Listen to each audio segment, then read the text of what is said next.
What's up, family? Coach B here for your Monday Minute. Be sure to get your gear. We are on week 2 of the Normalize Healing session, and this week is about how we normalize healing. Last week we talked about why we need to normalize healing.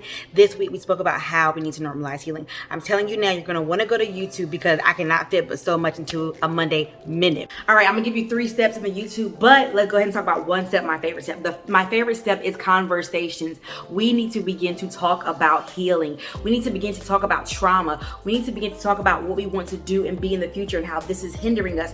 We need to begin to have those conversations. So you, Change Agents Nation, you might be the person in your family, in your church, in your community, on your job, to a stranger. You might be the person that has to begin to talk about these conversations. Black man, you might be the one to show a sign of weakness. You might be the one that has to cry. Charlemagne, by the way, is having a conference for mental health in Black men. You need to be the one. You might have to be the one. So Change Agents Nation, I'm challenging you to begin to have those conversations and discussions about normalizing healing. What's up, family? Coach B here. Like I said, go get your Change Agent apparel. We have the new statement collection. This one is my favorite. Therapy made me do it. Meaning, when I set boundaries, when I take care of Brandy, when I do what I need to do, when I normalize healing, blame therapy, honey. All right, so 3 steps on how we normalize healing. If you're new here, be sure to subscribe and do all those good things, but also check out last week's video on why we need to normalize healing in our world, in our community, in your community. All right, number 1, first step is we need to acknowledge and identify. These are technically different, but I'm putting them into one step. Number 1, we acknowledge that there is a need for healing. If you've been anywhere on this journey, if you've been anywhere on my channels, you hear me say that healing does not, or the need for healing does not always mean that you have experienced a traumatic event. The need for healing does not always mean you had a traumatic childhood and therefore as an adult you need to obtain healing.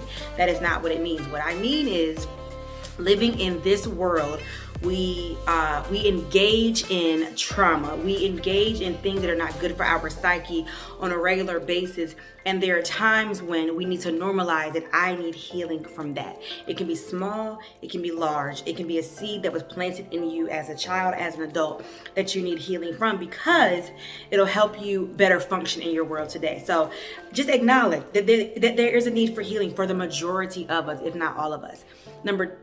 Number 1B, you need to identify your area of healing, areas of healing. What area of my life do I need healing in? Again, only you can say that. Only you can know if you have abandonment issues or rejection issues. Only you can know if there's something that made you this mean, bitter person. Only you know what that thing is. But step number 1 is I acknowledge and identify the need to normalize healing. Step number 2 is conversations. The more we speak about healing, the more we speak about normalizing healing and therapy, the more we speak about these things, the less taboo it would be. People will begin to feel like, okay, I can say, hey, I'm hurting. Hey, I've experienced something. Instead of feeling like I'm going to be judged or shunned for that, I can say, all right, people are talking about it more. People are more open to this. So now I can seek the help that I need. Now I can normalize it. Now I can get it. So begin to have conversations. And yes, I'm challenging you, Change Agents Nation, that is watching this. You might be the change agent in your family, in your community, at your job, in your circles. You might be the person that has to discuss this, that has to bring it up. It's okay. Take a deep breath and just begin to have those conversations. Begin to plant seeds in different areas of your life. And lastly, number 3, seek help. So how do you normalize healing? You get someone to go along the journey. First and foremost, you can get Coach B to help you on your healing journey. You can schedule a session below.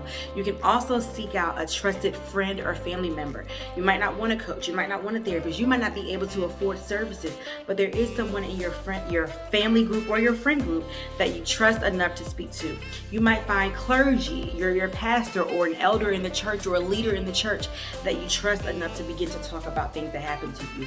You can also seek out a counselor. You can also seek out licensed therapists. There are so many ways. You can also, if you don't have any money and you don't desire to engage with a person just yet, you can go on YouTube and find videos on top of videos on top of videos on how you can begin your healing journey, on how you can identify and address trauma. There's no excuse You can't say I'm private and I'm personal, I'm not ready. You can't say I don't have the funds or the resources. You can't say that. I am letting you know now there's no excuse for you not to begin your healing journey. So join me again. We're going to be talking about healing and normalizing healing for the next couple of Monday minutes. I hope you guys have a great week. Peace and blessings. Coach B.